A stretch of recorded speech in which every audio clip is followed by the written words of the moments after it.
नमस्ते दोस्तों, उपस्थित हूँ इस वीडियो के साथ। आप सभी को नमस्कार। जैसा कि मैंने बताया था कि आज से हम कक्षाएं शुरू करने वाले हैं, तो कक्षाएं प्रारंभ हो रही हैं। इसमें प्रथम वीडियो है कक्षा षष्ठी कक्षा का प्रथम पाठ शब्द परिचय 1। उसको पढ़ेंगे और उससे क्या क्या शब्द प्रश्न बन सकते हैं। कि बहुत सरल सा पाठ है, आप लोगों ने पढ़ा भी होगा, लेकिन और उसमें क्या क्या ऐड कर सकते हैं सरल सा, और उसमें नए नए प्रश्नों को हम ऐड करते हुए समझेंगे। उससे पहले मैं एक बात बता देना चाहता हूँ आपको। एक टेलीग्राम का चैनल बनाया हुआ है जहाँ इंपॉर्टेंट पीडीएफ्स और जो भी क्वेश्चन सीरीज आगे होंगी वो वहाँ मैं अवेलेबल करवाऊंगा, और जो चीज़ें बनाऊंगा। और पढ़ने का एक तरीका मैंने इसमें बताया है आपको। मूल किताब से ही पढ़ेंगे। मूल किताब मैं क्यों बता एक्सप्लेन करूंगा, अभी आपको बता दूंगा क्यों पढ़ना है। और मूल किताब के साथ आज जो मैंने जो बनाया है पीपीटी में, उसको ऐड करके बनाया है।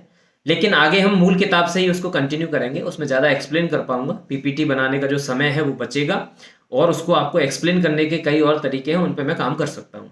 और आपको इसमें कंटेंट में किस तरीके का एक्सप्लेनेशन चाहिए वो आप लोग बता देंगे मुझे। और शब्दों को हम इस तरीके से पढ़ेंगे, एकदम से व्याकरणात्मक ढंग से पढ़ेंगे, और साहित्यात्मक भी, कि उसमें से किस तरीके से कौन से प्रत्यय, कौन सी धातु है इत्यादि से कैसे शब्द बनते हैं वो सब।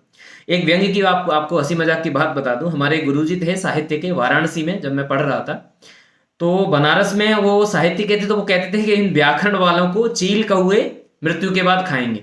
तो ऐसी हंसी मजाक में कहते, तो जिस दिन हम लोगों ने पूछ लिया मिलकर, गुरुजी ऐसा क्यों?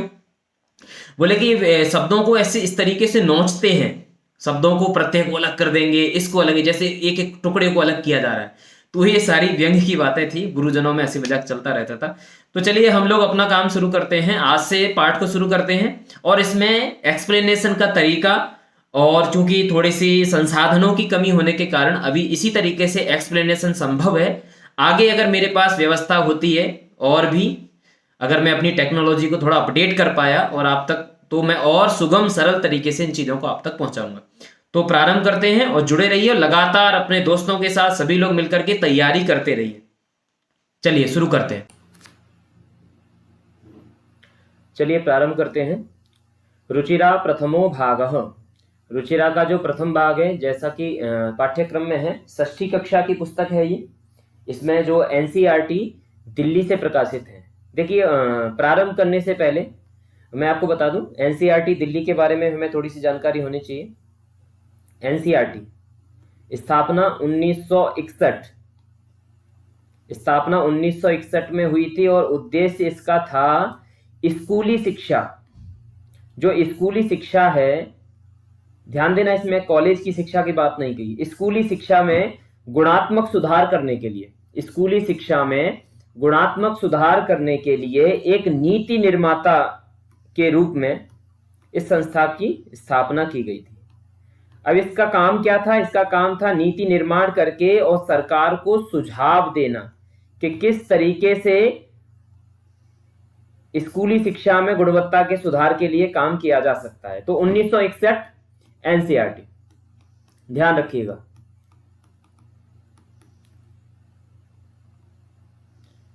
चलिए आगे बढ़ते हैं। रुचिरा का प्रथम भाग है। इसमें इसके जो आप देखेंगे टीजीटी पाठ्यक्रम के अंतर्गत चयनित कुछ पाठ हैं। इसमें पुरानी पुस्तक में आप पाएंगे एक दो पाठ ज्यादा थे, इसमें थोड़े कम कर दिए गए हैं, नया अपडेशन हुआ था उसमें। तो देख लेते हैं क्या क्या है इसमें। जो मैंने इनको गद्य और पद्य के रूप में रखा है।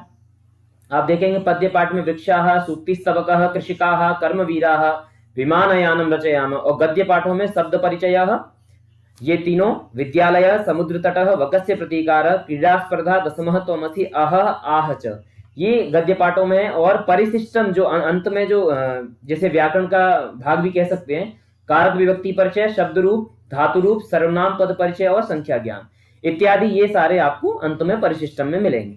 हमारा जो आज पढ़ना है हमें, वो रुचिरा का प्रथम भाग है, जो कि शब्द परिचय 1 करके उसका पहला पाठ है। उसमें क्या है, शब्द के प्रकार दिए गए। शब्द के प्रकारों के बारे में प्रारंभ करते हैं। तो सर्वप्रथम हम शब्द के प्रकार समझ लेते हैं क्या है। इनको बेसिक से समझ रहे हैं, बच्चों की तरह, एकदम बच्चों की तरह समझेंगे तभी बच्चों को पढ़ाएंगे, और बच्चों की तरह बेसिक से क्वेश्चन आ गए तो कर पाएंगे। शब्दों के प्रकार, लिंग के आधार पर शब्दों को 3 भागों में बांटा गया है, पुल्लिंग, स्त्रीलिंग और नपुंसकलिंग इत्यादि 3 हैं। पुल्लिंग में जैसे बालकः, स्त्रीलिंग में बालिका, और नपुंसकलिंग का शब्द है पुस्तकम। इसी प्रकार कृष्ण, आप अगर कारक प्रकरण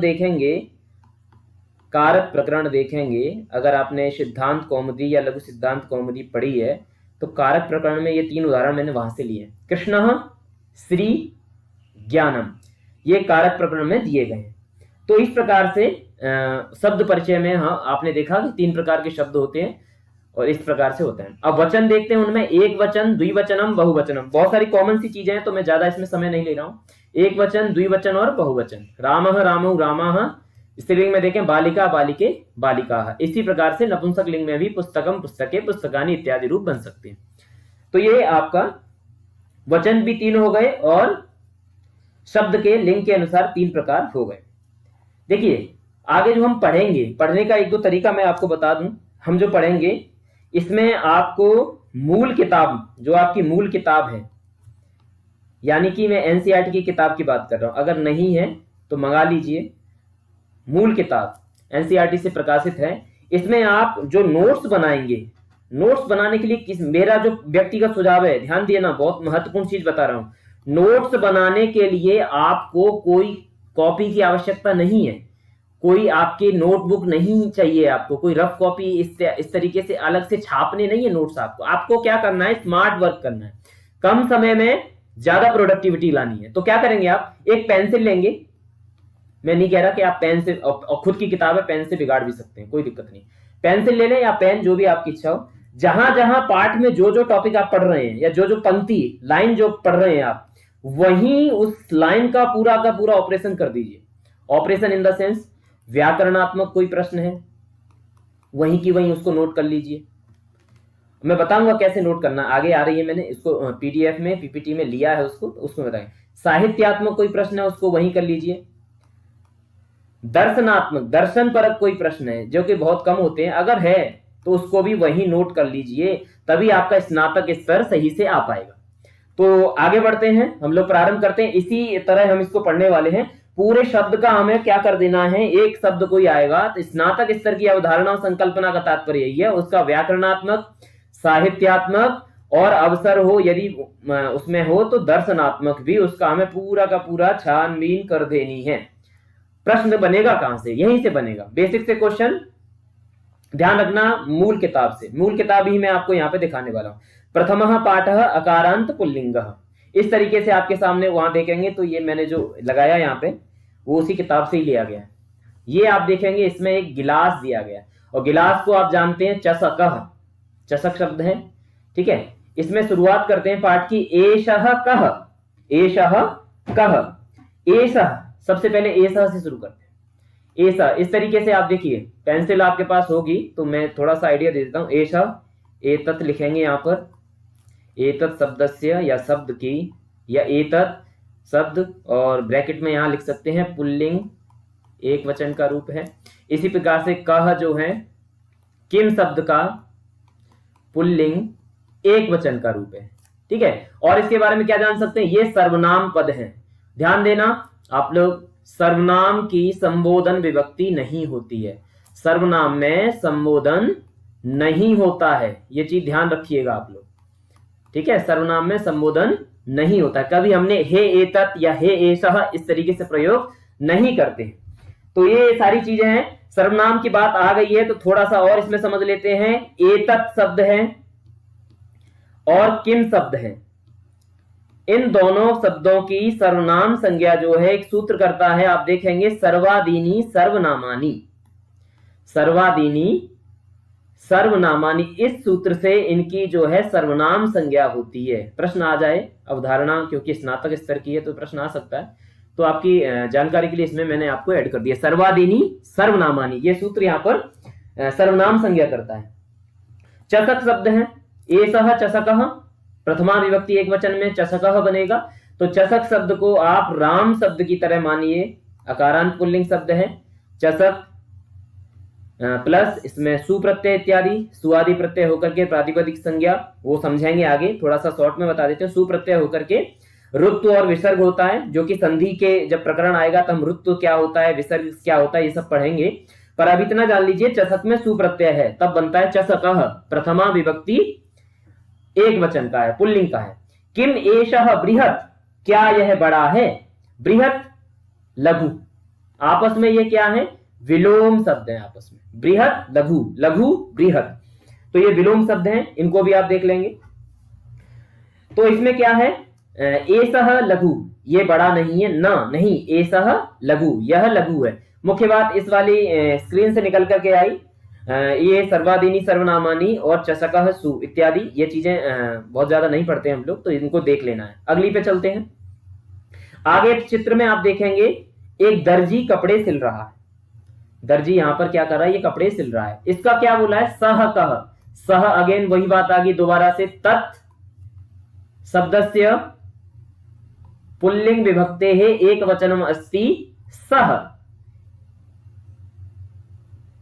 कह, कह अपि किम शब्दस्य पुल्लिंग विभक्ति एक वचनम अस्ति कह। थोड़ा मैं संस्कृत भी बोलूंगा, इंटरव्यू के लिए आपको संस्कृत तैयार करनी है, ध्यान रखें ना, थोड़ा संभाषण रहेगा, तो बीच बीच में संस्कृत बोलूं तो समझ जाइएगा। अगर कोई समस्या होगी कुछ भी प्रकार की तो कमेंट्स में जरूर बताइएगा आप लोग कि कहाँ समस्या आ रही है, क्या मुझे बदलाव करने चाहिए आपके हिसाब से, वो मैं चीजें ऐड कर दूंगा, आपके नाम के साथ ऐड करूंगा। शौचिकः, सह शौचिकः, शौचिकः, शौचिकः से थोड़ा समझ लेते हैं ये क्या है। शौचिकः शौचिक शब्द है, शौचिकः, इसकी जो है अर्थ होता है सूची कर्मम करोति यह, सूची कर्मम करोति यह, यानी कि सुई वाला, सूची कहते हैं ना, महाभारत में प्रसंग आया है सुई के बारे में। सूची, दुर्योधन कहता है कृष्ण से, सूची अग्रम न दास्यामि बिना युद्धेन केशवः, सूची के अग्रभाग यानी सुई की एक नोक के बराबर में नहीं, बिना युद्ध के मैं कुछ नहीं दूंगा। तो वही सूची शब्द है। सूचीम कर्मम करोति यह, जो सूची सुई का काम करता है उसे शौचिक कहते हैं। इस प्रकार से शौचिक शब्द की व्युत्पत्ति है। शौचिकः किम करोति, अगेन क्री धातु, क्री धातु, किम शब्द हमने देख लिया, नपुंसक लिंग का है, सर्वनाम है, क्री धातु है। क्री धातु से तिप तजी इत्यादि ती प्रत्यय करने पर करोति बनता है लट लकार में। कौन से लकार में? लट लकार में करोति रूप बनेगा, लट लकार में करोति बनेगा। और इसी प्रकार किम सह खेलती, क्या वह खेलता है। सह और किम हम स्पष्ट कर चुके हैं, खेलती खेल, तीप तजी इत्यादि ती प्रत्यय, और लट लकार के प्रथम पुरुष के एक वचन में खेलती। न सह वस्त्रम सीव्यति, सह वस्त्रम सीव्यति। तो देखिए वस्त्रम, वस्त्रम, वस्त्रे, वस्त्राणि नपुंसक लिंग शब्द है ये, ध्यान रखना, आगे पाठ आएगा तीसरा, हम उसमें पढ़ेंगे इस शब्दों को। सह न अव्यय है, सह तत्शब्द का पुल्लिंग है। सीव्यति, सीव्यति को थोड़ा सा समझ लेते हैं। ये सीव्यति जो है, आपको अगर ध्यान होगा, आपको अगर आपने पढ़ा होगा तो दिव्यति की तरह आपको सीव्यति लग रही होगी, दिव्यति, सीव्यति। तो मैं यहां पे ये बताना चाहता हूं, जो ये सीव्यति है, दिव्यति है ना, तो सीव्यति भी जो है शिव धातु है, दिवादिगण की धातु है, दिवादिगण की 10 गण होते हैं, भवादिगण इत्यादि, दिवादिगण की धातु है ये शिव। और इसमें जो है दिवादिगण में हमेशा आप ध्यान रखना स्यन प्रत्यय होता है, दिवादिव्यः स्यन एक सूत्र है, दिवादिव्यः स्यन से स्यन प्रत्यय होकर के दिव्यति, सिव्यति इत्यादि रूप बनते हैं। तो इसको ध्यान रखेंगे। अगर भवादिगण का आपको पूछे तो क्या होता है भवादिगण में, कमेंट्स में जरूर बताइएगा। अगर आपने पढ़ा है भवादिगण में कौन सा प्रत्यय होता है तो कमेंट्स में जरूर बताना।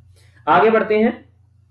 एतौ कौ, अब द्विवचन के बारे में बता रहे हैं, एक वचन हम पढ़ चुके हैं। एतौ, एतत् शब्दस्य पुल्लिंग विभक्ते है, पुल्लिंग प्रथमा विभक्ते है द्विवचनम, किम शब्दस्य प्रथमा विभक्ते है द्विवचनम, पुल्लिंग के ही हैं।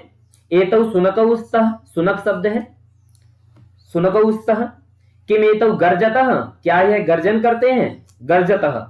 यहां थोड़ा सा समझ लेते हैं, थोड़ा इसका भी ऑपरेशन करते हैं। गर्जतः, गर्ज भवादिगण, भवादिगण पठित धातु है, ठीक है। परस्मैक पद धातु है, धातुओं के 2 प्रकार होते हैं, ये मैं समझाऊंगा, अभी थोड़ा सा इतना जान लीजिए। परस्मैक पदी है, परस्मैक पदी है यहाँ पर, परस्मैक पदी धातु तो गर्जती, गर्जतः, गर्जन्ति इत्यादि रूप बनते हैं धातु रूप। ऐसे आगे है एतौ उच्चैहि, एतौ एतत् शब्दस्य पुल्लिंग प्रथमा विभक्ते है द्विवचनम, उच्चैहि अव्यय पदम, ये अव्यय पद है। और बुक्कति, बुक्कतः, बुक्कन्ति भवादिगण की धातु है। और ये भी परस्मैपदी धातु है, ये भी परस्मैपदी धातु है। इसको इस तरीके से हम लोग समझ लेंगे, ठीक है। चलिए अब आगे बढ़ते हैं। ये आप नोट्स इसी तरीके से बनाइएगा। ज्यादा आप नोट्स बढ़ाएंगे तो रिवीजन में भी दिक्कत आएगी। एक पेज पे सारे मूल पार्ट के साथ ही ये नोट्स बनाना है। ये बहुत छोटा सा पार्ट है और बहुत सरल सा पार्ट है, इसलिए मैं एक आइडिया दे रहा हूं आपको। आगे और हम अच्छे अच्छे पार्ट जो थोड़ा से लेवल में अच्छे हैं उनको भी पढ़ने वाले हैं। तऊ कहू, अब तत्शब्द का आ गया। ऊपर हमने एतत् का पढ़ा था, यहाँ पर तत् का पढ़ेंगे। तत्शब्दस्य प्रथमा विभक्ते है, पुल्लिंग में द्विवचन है ये। किम शब्द का भी प्रथमा विभक्ति द्विवचन। बलिवर्दऊ, स्तः, स्तः में बलिवर्दः, बलिवर्दऊ, बलिवर्दाः, पुल्लिंग का ही है, बालकः की तरह रूप चलते हैं। स्तः में अस धातु है। आपने शब्द रूप इसके धातु रूप देखे हो तो अस्ति, स्तः, सन्ति, इस तरीके से इसके धातु रूप होते हैं। अस्ति, स्तः, सन्ति। किम तौ धावतः, क्या यह दौड़ते हैं, दोनों दौड़ते हैं। धाव, तस् प्रत्यय, तिप तस झी, तस प्रत्यय से बना है। धाव द्विवचन का है, प्रथम पुरुष द्विवचन, धाव धातु। तो धाव हो गया। तो क्षेत्रम कर्षतः, ना नहीं, वे दोनों क्षेत्र कर्षण करते हैं, यानी कि खेत को जोत रहे हैं। कर्षते, कर्षतः। कृष है, कृष से कर्षतः बनेगा। कृष धातु, ध्यान रखना इसमें, कर्षतः में पूछे तो कृष धातु बोल देना। कृष धातु ऑप्शन हो तो टिक मार देना। प्रश्न उत्तर के साथ साथ समझते हैं इसको। कृष धातु हो जाएगी। और इसमें एक और महत्वपूर्ण बात बता दूं आपको, साथ ही साथ बताते चलेंगे तो कुछ चीजें आसान होंगी और क्लियर रहेंगी। देखिए, कर्षतः क्षेत्रम जो है नपुंसक लिंग का है, और कर्षतः ये कृष धातु का लट लकार का प्रथम पुरुष द्विवचन है। ये लकार, प्रथम पुरुष द्विवचन इत्यादि ये चीजें थोड़ा सा शुरुआती ढंग में आपको थोड़ा मुश्किलें पैदा करेंगी, लेकिन आगे आपको बहुत अच्छे से समझ में आ जाएंगे एक बार वो पैटर्न दिमाग में घुस गया तो। एते के, अब वही एषः, एषः, एतौ, एते, एते यहां पर आ गया, पुल्लिंग का बहुवचन है एतत् शब्द का। और किम शब्द का पुल्लिंग का बहुवचन हो जाएगा कह, कऊ, के, कह, कऊ, के। ये सारे शब्द रूप आपको किम शब्द के, एतत् शब्द के, तत् शब्द के, मेरे पास बहुत अच्छी ट्रिक है। आगे जब आएंगे सिलेबस में ये सारे शब्द रूप हैं तो वहां पर हम इनको समझेंगे कि कैसे इनको याद रखना है। एक गाना, एक हनी सिंह की तरह रैप आप लोग याद कर लेंगे, हो जाएगा। किम एते हरित वर्णाः, हरित वर्णाः, हरित वर्णा, हरा वर्ण, वर्ण मतलब रंग से तात्पर्य। एते बहुवचन का लिया गया। नहीं अव्यय है, नहीं क्या है, अव्यय है।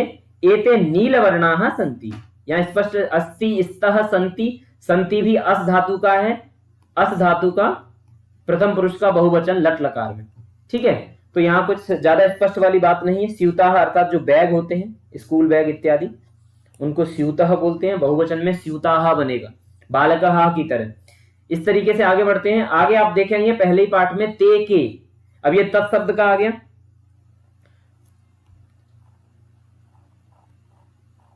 तत् शब्द का, जिसमें सह, तौ, ते, जब ते बनेगा तब यहां पर जो है बहुवचन में ऐसी किम का भी, कह, कऊ, के, वृद्धाः सन्ति, ये तीन वृद्ध हैं इसलिए बहुवचन का प्रयोग है। दो से ज्यादा होने पर हम बहुवचन का प्रयोग करते हैं। किम ते गायन्ति, क्या वह गाते हैं। गई धातु है, गई धातु, गई धातु से बनता है गायन्ति, गायन्ति।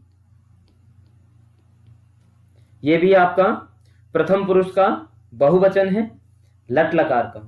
देखिए, गई धातु से रिलेटेड दो तीन चीजें यहां मैं आपको बता देता हूं। थोड़ा सा नोट्स बनाना आप जरूर, ये चीजें आपको दिमाग में रखनी है कि क्या क्या है। देखिए, सर्वप्रथम तो ये जब ये परस्मैपदी धातु होती है, गई धातु के बारे में बात कर रहे हैं, जब ये परस्मैपदी होती है तो गायति, गायतः, गायन्ति इत्यादि रूप बनते हैं, और ये गायन्ति इधर है। और जब यही धातु आत्मनेपदी होती है, आत्मनेपदी, आत्मनेपदी होने पर ये धातु जो है, तब इसके सब धातु रूप इस तरीके से कुछ हो जाएंगे, गीयते, गीयते, गीयेते और गीयन्ते। इस तरीके से इसके रूप हो जाएंगे। ये उभयपदी है, इसलिए इसके दोनों पदों में, परस्मयी और आत्मनेपदी पदों में, दोनों में इसके धातु रूप चलते हैं। तो ये थोड़ा सा समझना, यहाँ पर गई धातु से संबंधित है। इसमें देखो गायति का जब हम प्रयोग करेंगे, ये जो गायति है इसका प्रयोग हम करेंगे जब कर्तृवाच्य वाक्य बने। वाच्य परिवर्तन भी पाठ्यक्रम में है, तो जब हम कर्तृवाच्य वाक्य बनाएंगे, कर्तरी प्रयोग करेंगे, इसको हम कहते हैं कर्तरी प्रयोग, यानी कि कर्ता ही जिसमें प्रधान होता है, उसमें हम कर्तरी प्रयोग करते समय हम लगाएंगे परस्मयी पद का प्रयोग करेंगे, गायति, गायतः, गायन्ति। और यदि हम कर्मणि प्रयोग करेंगे, कर्मणि प्रयोग जिसमें कर्म ही प्रधान होता है, कर्म को हम कर्ता के रूप में, उसमें प्रधानता में वाच्य परिवर्तन हम समझेंगे। तो इसमें थोड़ा सा ज्यादा इसमें चिंता करने की आवश्यकता नहीं कि समझ नहीं आ रहा है, इसको हम समझेंगे।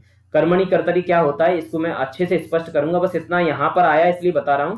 तब ये वाला गीयते, गीयते, गीयन्ते, तब ये वाला प्रयोग करें कर्तरी कर्मणि को। अगर इसमें मैं वाक्य प्रयोग करके आपको बताऊं तो एक सुंदर सा वाक्य बना देता हूं, सह गीतम गायति,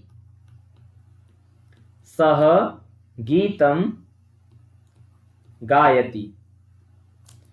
ये हो गया आपका कर्तरी प्रयोग, पहला वाला। दूसरा वाला प्रयोग इसी वाक्य का कर देता हूं, तेन गीतम गीयते। अब आपको अंतर समझ में आ जाएगा दोनों में, तेन गीतम गीयते। इस प्रकार से यहाँ पे कर्तरी और कर्मणि प्रयोग होता है। अब देखिए इस पाठ में हमने जो चीजें पढ़ी हैं उसमें देखो क्या क्या बताया गया। संस्कृत में 3 लिंग होते हैं, पुल्लिंग, स्त्रीलिंग और नपुंसकलिंग। संस्कृत में त्रयः पुरुषाः भवन्ति, प्रथमः पुरुषः, मध्यम पुरुषः और उत्तम पुरुषः। इनके कर्ताओं का कैसे प्रयोग करते हैं हम, कौन से पुरुष में क्या कर्ता करेंगे, उसके लिए अलग वीडियो बनाऊंगा मैं। त्रीणि वचनानि सन्ति, एक वचनम, द्विवचनम, बहुवचनम, इस प्रकार से 3 इसमें वचन थे। ये चीजें हमने समझी।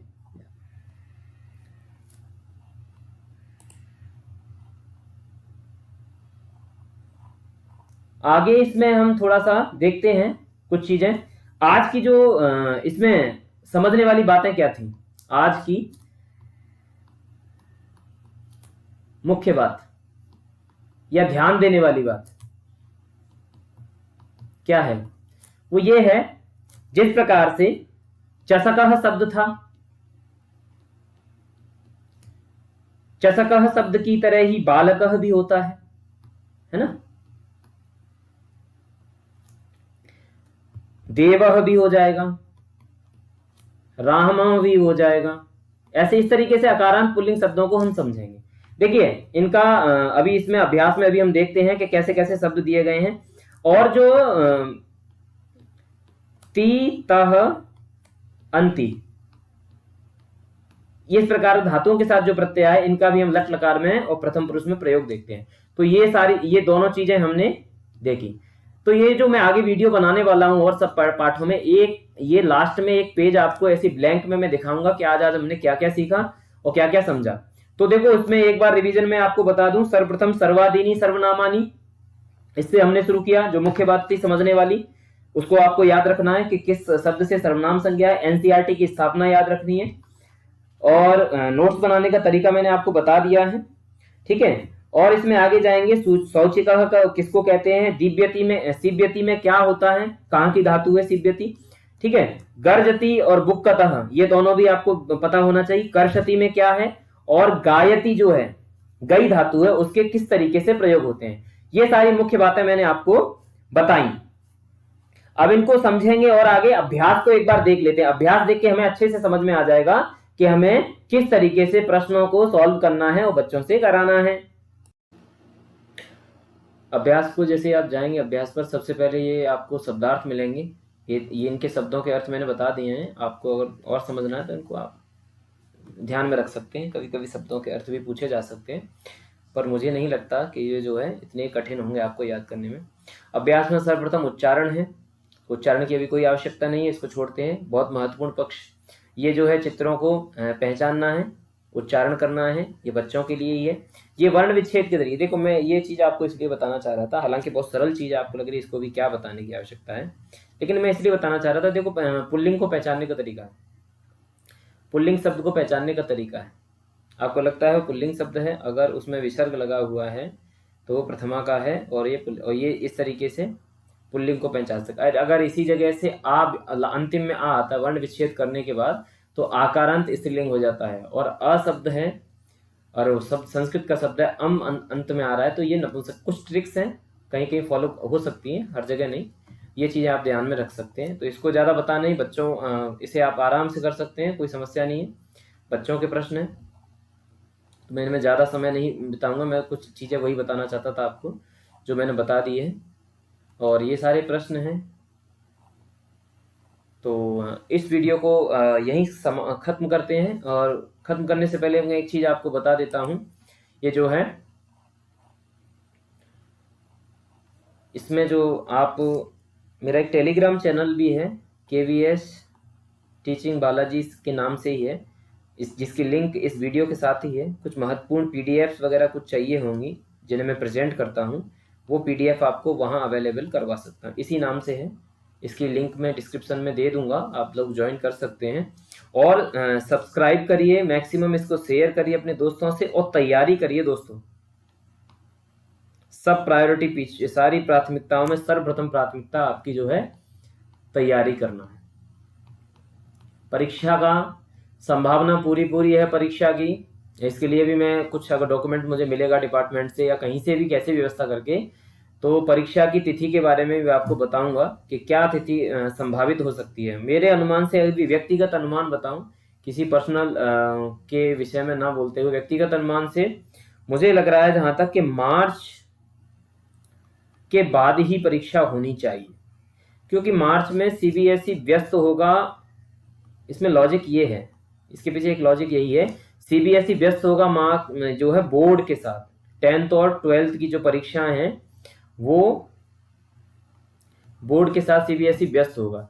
तो संभावना पूरी मुझे लग रही है कि जो है मार्च के बाद कराए।